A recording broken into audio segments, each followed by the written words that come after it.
In today's video, we look at an armed robbery spree by a violent Midlands gang. Over the course of several months, these men carried out increasingly audacious heists, stealing thousands of pounds, and with each raid becoming increasingly more violent. We look at the robberies the gang committed, the police investigation that led to their capture, and their subsequent sentencing.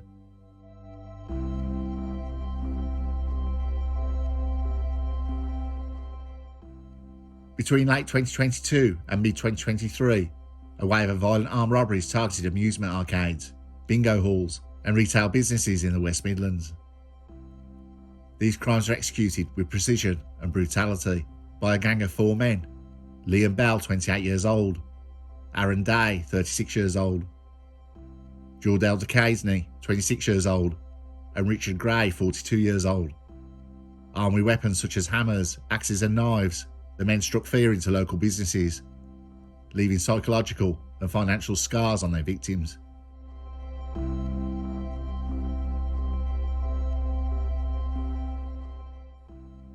Each member of the group came from varied backgrounds, but shared a history of criminal behaviour, which ultimately led them to unite for these high-stake robberies. Liam Bell, aged 28 years old at the time of his arrest, had a record of previous offences, but they were much smaller compared to his later crimes. Raised in Birmingham, Bell grew up in an economically disadvantaged area, which provided limited opportunities. His early criminal behaviour involved minor theft and drug-related offences. However, by the time he became involved in the arcade robberies, Bell had become more embedded in criminal activities, having developed a network of contacts through his association with Aaron Day. Aaron Day, aged 36 years old, was the most experienced and dangerous of the group, with a history of violent offences dating back more than a decade.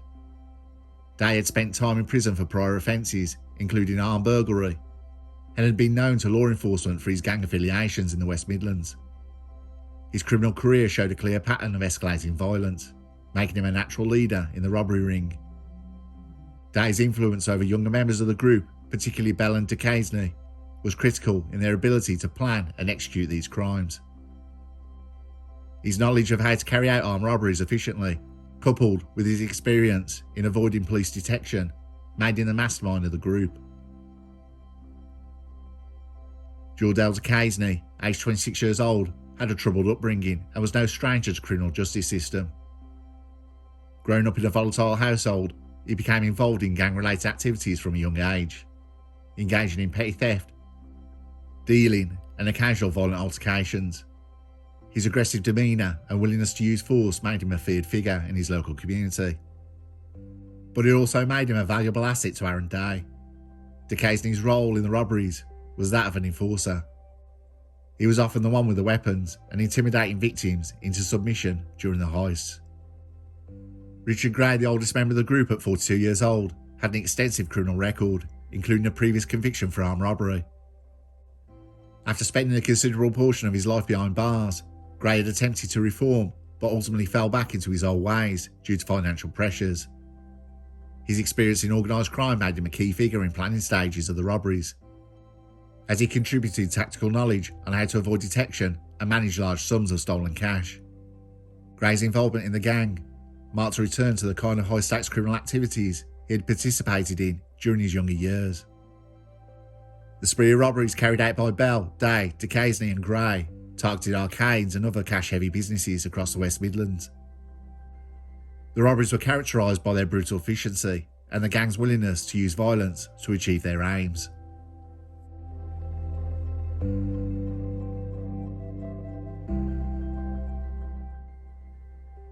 The gang's first recorded armed robbery took place at Shipley's Arcade in West Bromwich in November 2022. Armed with hammers and knives, the four men stormed the arcade in the early evening, when the venue was full of patrons. They held staff and customers at knife point, forcing employees to empty cash registers, while threatening violence against anyone who resisted. Within minutes, they made off with several £1,000s in cash. This robbery set the tone of the gang's future heists, demonstrating their willingness to use violence to achieve quick financial gain.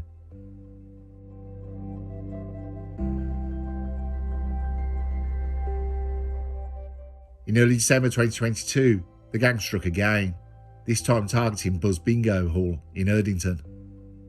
This robbery was more violent than their first. Armed with knives and hammers, the men assaulted a staff member who was unable to open the safe quickly enough. The gang made off with large sum of money, but the physical harm they inflicted on the employees and the psychological trauma experienced by the victims highlighted their increasing brazenness.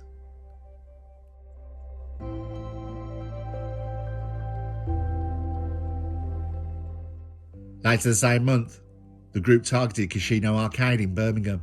Similar to their previous robberies, the gang used weapons to threaten staff, forcing their way into the arcade safe and escaping with thousands of pounds.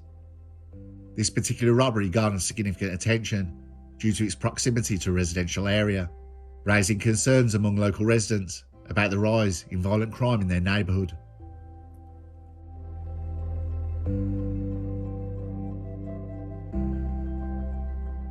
Following a brief hiatus, the gang resurfaced in April 2023 with a more daring robbery, this time targeting Colt Travel in Wednesbury. In addition to stealing cash, the gang took passports and other valuable documents, suggesting they were diversifying their targets. The robbery was meticulously planned, and the gang escaped without leaving any immediate forensic evidence.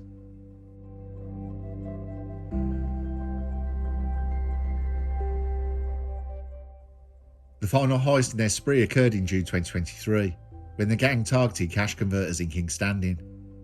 This robbery was their most audacious yet, as they used axes and knives to break into the store. They not only stole cash, but also valuable electronics. This robbery, however, would be their last, as it would set off a series of events that led to their eventual capture.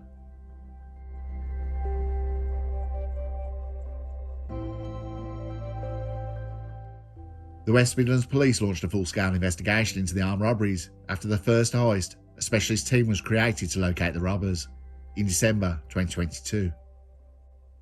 The pattern of violence and the fact that the crimes targeted cash-heavy businesses suggested the work of a well-planned and organised criminal gang. The police utilised several investigative techniques to track down the perpetrators. One of the key pieces of evidence that led to the identification of the gang members was CCTV footage from various crime scenes. Although the men wore masks and gloves to conceal their identities, their movements and behaviour were distinctive enough for the police to identify similarities across the different robberies.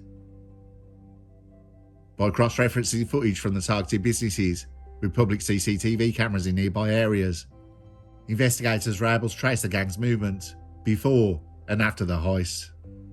Mobile phone tracking also played a crucial role in the investigation. Police were able to link Aaron Day's mobile phone to the vicinity of several of the crime scenes, placing him near the locations at the times of the robberies. Phone records also showed that gang members had been in frequent contact in the days leading up to the heist, further linking them to the crimes. Forensic investigators were able to recover several key pieces of evidence from the crime scenes. Despite the gang's attempt to avoid leaving any trace, fingerprints and DNA were found on some of the tools used during the robberies, including hammers and axes. This forensic evidence helped build a stronger case against the suspects once they were arrested. Witness statements from employees and customers who were present during the robberies provided additional evidence for the investigation. Several witnesses described the gang's behaviour, noting their accents and mannerisms, which helped police build profiles of the suspects. In some cases, witnesses had seen the gang members before and after the robberies, providing valuable leads to the police.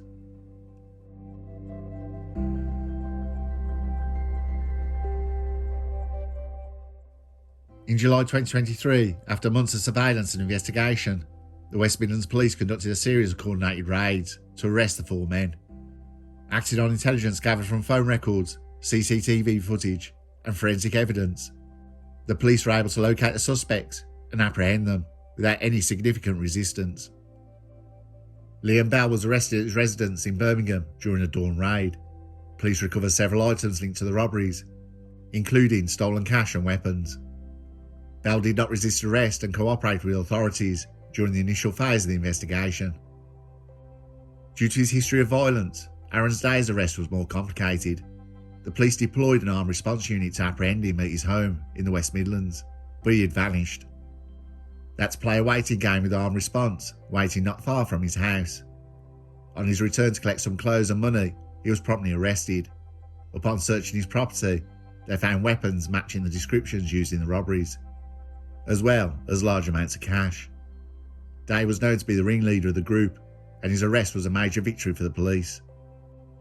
Joel Delta Casney was arrested at a relative's house, where he'd been hiding in an attempt to evade capture. Police recovered cash and passports that had been stolen during the cult travel robbery. DeCasney was considered one of the more violent members of the group, but he surrendered without incident when police arrived to arrest him. Richard Gray was the last member of the group to be arrested after spending several weeks in hiding. Gray was tracked down to a safe house in Birmingham. Police found evidence linking him to the robberies, including clothing and tools used during the heists. Gray's arrest marked the end of the investigation, and all 4 men were formally charged with multiple counts of armed robbery.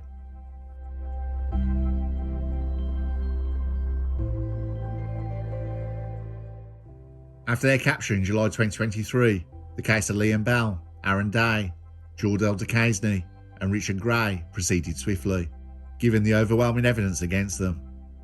The trial took place at Birmingham Crown Court in late 2023, with all 4 men facing multiple charges, including armed robbery, conspiracy to commit robbery, and possession of offensive weapons.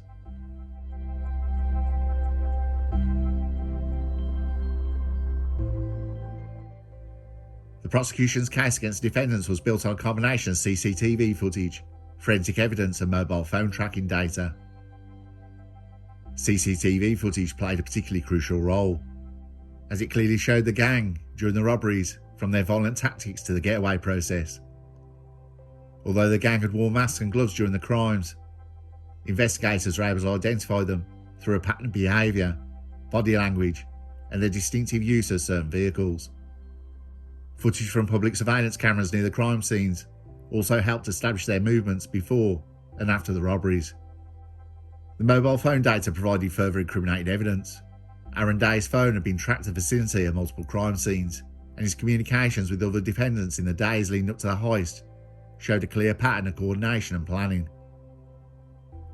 In addition, the gang's use of burner phones, although initially designed to avoid detection, eventually led to their undoing, when investigators checked call logs and location data. Forensic evidence also played a key role in securing convictions. Despite their efforts to avoid leaving traces, investigators recovered fingerprints and DNA samples from the tools used during the robberies, as well as from the getaway vehicles. This forensic evidence tied the defendants directly to the crime scenes, further strengthening the prosecution's case. Several employees of the targeted businesses described the terrifying moments when they are held at knife point or threatened with violence. Their accounts painted a vivid picture of trauma and fear caused by the gang's actions, and their descriptions of the robbers' behaviour, clothing and accents helped further to corroborate the evidence.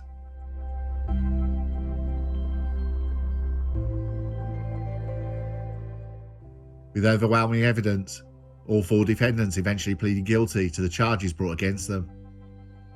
Their guilty pleas spared the victims the ordeal of a lengthy trial and allowed the court to proceed directly to the sentencing. In mitigation, the defence argued that some of the defendants, particularly Bell and DeCasney, had been influenced by their difficult upbringings and limited economic opportunities. However, the judge noted the seriousness and violent nature of the crimes, as well as their psychological harm inflicted on the victims, as key factors in determining their sentences.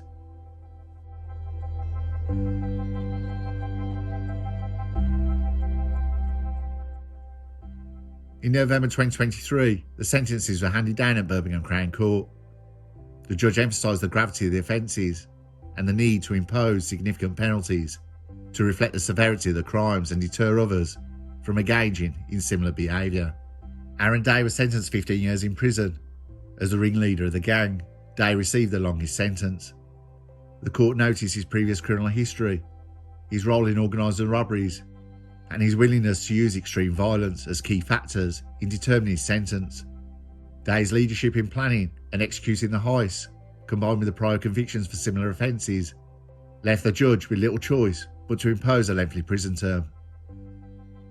Lee and Bell were sentenced to 14 years in prison. Although younger than Day, Bell played a central role in the robberies and had a history of criminal behaviour. The court acknowledged Bell's involvement in the planning and execution of the heists, as well as psychological damage caused to the victims, particularly during the more violent incidents. Jordell Duquesne also received a 14-year sentence. His role as the gang's enforcer, using physical violence and threats to intimidate victims, was a significant factor in his sentencing. The judge noticed that while Duquesne was relatively young, his violent behaviour during the robberies and his previous involvement in criminal activities warranted a lengthy sentence. Richard Gray was sentenced to 13 years in prison. Although Gray had played a lesser role in the physical violence compared to Duquesne, his extensive criminal history and his involvement in the planning of the robberies contributed to his lengthy sentence. The court took into account Gray's previous convictions and the fact that he returned to a serious criminal activity after serving time for similar offences in the past.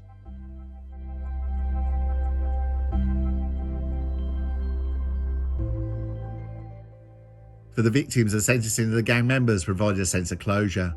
Though the road to recovery remains long for many, the emotional and psychological scars left by the robberies will take time to heal.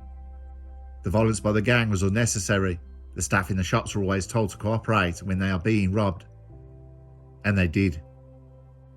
This case I first seen on TV, on a local news bulletin. A gang doing these kind of robberies are always going to get flagged, but chucking staff members across the floor and hitting them on camera, that gang painted a big red target on their backs. Their time was up. The madness to this case, it seemed that the gang were just going to keep going until they got caught. The last job robbing the cash converters for second-hand electronics and some cash had seemed desperate and a bit nuts to say the least. The robbery before, the travel agents taking passports, cash and documents, they seemed to be thinking, moving away and diversifying. But this was not the case. They were nicking anything. If you had a bag of Skittles, they'd have taken that as well. Covering these crimes, some crews, you gain, not respect, but an understanding, how well planned they are. Ray Betz's gang being one, the Ram Raiders who nicked Richard E. Grant's car. These have been highly planned, and with robbers with more skill, without harming anyone. What we have here is a bunch of thugs, no skill and no control. How the hell did they think they were going to get away with it, when better ones have failed? As soon as they hit that manager on camera, it was over for their gang, and rightly so.